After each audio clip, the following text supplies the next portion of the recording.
What the fuck?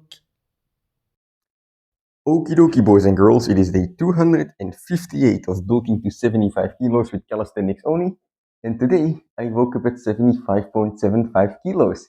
It's the first time I see 75 on the scale, so I'm very happy, but at the same time, it's fake weight. And I'll explain that concept right now because it's actually very important for calisthenics. But what is fake weight? Of course, the number on the scale is real, it's accurate, but fake weight, like fake body weight, in my opinion, is weight that's not actually part of your muscle or fat tissue yet. So yesterday lunch was provided by the company, sandwiches, lots of carbs, way more carbs than I usually eat. So today I woke up a kilo heavier than I normally do because I'm just containing a lot of water, maybe some salt, and I'm bloated, right? But that body weight is not actually part of my body. Yes, it's inside my body, but as soon as I burn those carbs, as soon as I go to the toilet, some parts of the food are probably still on their way to the toilet. I'm gonna lose it again. So it's not like integrated into your body completely that you can put it to use in training. For me, real body weight, it's muscle tissue and fat tissue, of course, bones and stuff as well. But you get what I'm saying. If you have more muscles, you can engage those muscles in training. They benefit you. And even if you have fat, your body will think like, hey, I have a bit of leeway. I've put on some fat. I can, put out more power. It's okay to give more. Whereas if you don't have a lot of body fat, your body will be like, oh fuck, I'm starving. I have to conserve energy.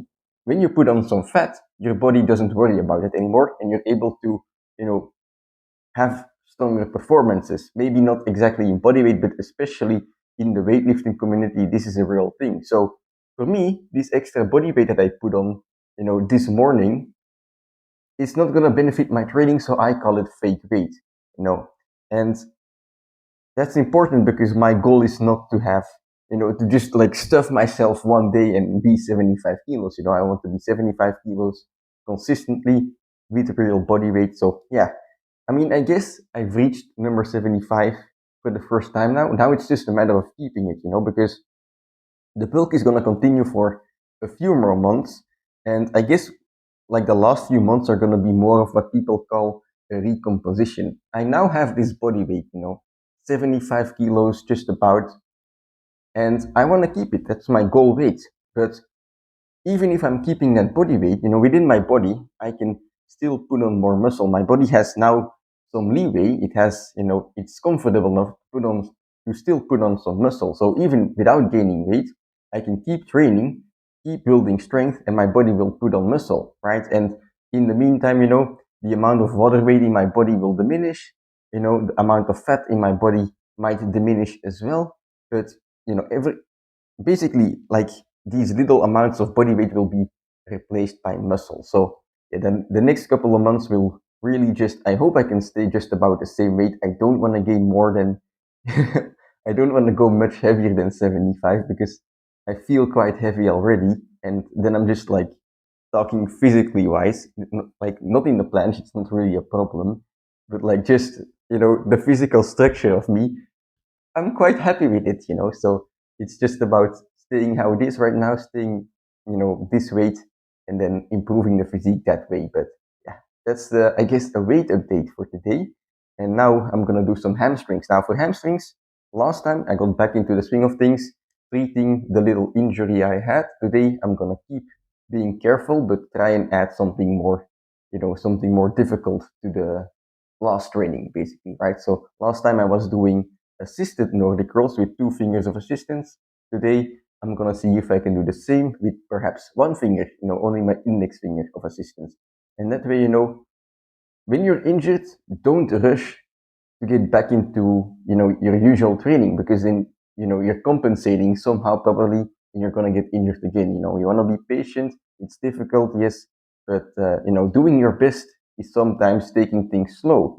Having the patience to get to your original goal. So that's what today is all about. I'm gonna head outside, do 5 sets of hopefully 10 to 12 reps of Nordic rolls assisted, like I mentioned. That's gonna get me a good pump, get the blood flowing in the area of the hamstring to get those nutrients to the the area to heal basically. So let's go. Let's head outside.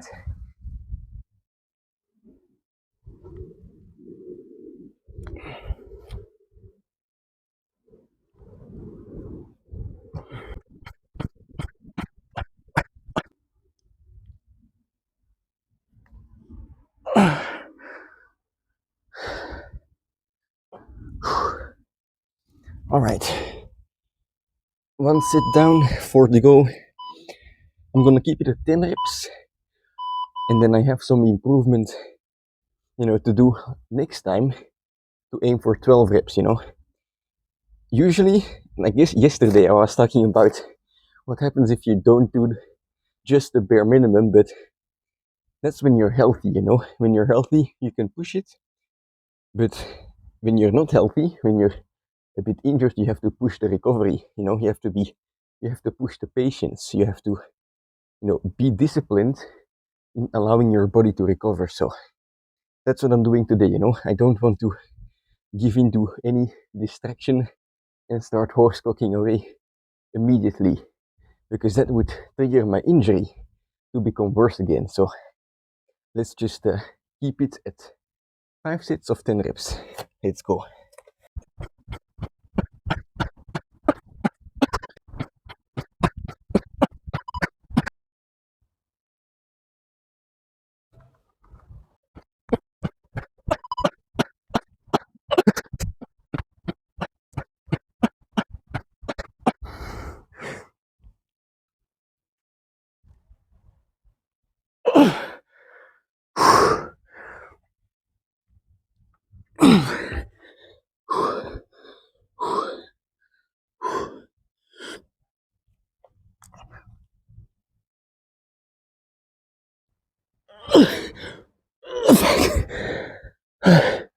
Okay, that's it for the hamstring workout. Holy shit, let me rest up for a little bit because I got some more things to do, which I'll explain in a second when I catch my breath. Okie dokie, so that's it from the hamstring workout, which, is shorter than usually, Usually after like 5 main sets, I'll do some more finisher sets, but today, in order to treat the injury, I'm doing it a bit different. I'm not doing those finisher sets because I want to let my hamstring heal, I want to hit the goal of getting blood to the area and then letting it heal, because if the blood gets to the area, the nutrients, will flood in, the lactate will flood out, all of the inflammation will flood out, and hopefully my tendon will heal. So no heavy stuff today, no unassisted Nordic curls, let alone weighted Nordic curls. But to compare or to contrast with it, to make up for it, I should say, I did do long time under tension, light reps, controlled, and that's why right now my hamstrings are pumped as fuck. Last time I was actually sore from the workout because usually I just, I go ham, no pun intended, on the intensity and the weight, so to speak. But it was something I wasn't used to just like control the reps and get time under tension. So I was actually sore, and I expect to be sore tomorrow again. Now, when it comes to training effort, when everything's good and dainty or whatever, you're healthy, plan A is going as planned, you're improving, whatever, you're on a roll, it's easy to continue and you're making physical hypertrophy gains. But when things don't go to plan, when you're on plan B or C or D or whatever, right, you have to figure out something else, right? That's when perhaps you'll not be able to make physical gains, but you will be able to make mental gains. And one important way that you can do that is to, keep your effort level high. Because usually when you're training and your training goes as planned, you can put all of your effort into your training. But when that goes away, many people, they will take a step back, they will start getting lazy. But just like, training hard is a skill, or, just like building up your muscles, building up the front lever or a pistol squat, it's a skill. Being able to put in effort is also a skill that if you don't train it, it's gonna go away. So you have to maintain it in the times that you are not able to train hard. So for me, the finisher sets, I'm not doing them today. So I have some extra time. I have some effort that I would usually put in, but now I'm not. And if I don't put in that extra effort right now, I will lose my ability to do it in the first place. So use times of injury, to make hypertrophy gains in your mind. Put in some extra effort with all of the training that you're not able to do it. Use it for different stuff. Use it for stretching. Use it for, rehabilitation exercises. Use it for studying. Use it for reading books, learning something, right? Put your time, like consciously put your free time from training into something that you might not want to do, but you're gonna do it anyway. And by doing it, by doing the mentally hard stuff, you're keeping yourself sharp and you're learning to put in more effort. You can take this to the extreme and tell yourself, like, every day, I'm gonna put 2 hours aside to do stuff I don't wanna do, but it's gonna benefit me in some way, right? And if your training is usually like only 1 hour, guess what? You're making mental hypertrophy gains because you're now putting even more time into improving yourself, even if it's not your training. So when your injury heals, you're used to this new mode of, just being locked the fuck in, right? And you can use it to your advantage to get back on track in your training, to heal the injury and to then get even stronger than before. So it's very important, when you're injured, don't let your fucking head drop, keep your head high. And it's easier said than done, but just ask yourself, are you going to be a bitch today? That's the question I ask myself most of the days. And if you can ask it yourself, and if it's just in your mind and it's not enough, speak it out loud, are you going to be a bitch today? I don't think you're going to be a bitch today. So you have to do something, right? Something, to improve. If it's not physical, it's got to be mental, because the mental will come in part later when you can do the physical again. So yeah, that's it. I'm gonna, yeah, I think I will have put some clips of me doing boring rehab exercises, during this little yap, but that's it for today's video. I'm gonna head downstairs and have some breakfast. Have a shower first because I fucking stink a lot. But I'll see, I'll see you tomorrow for a push day.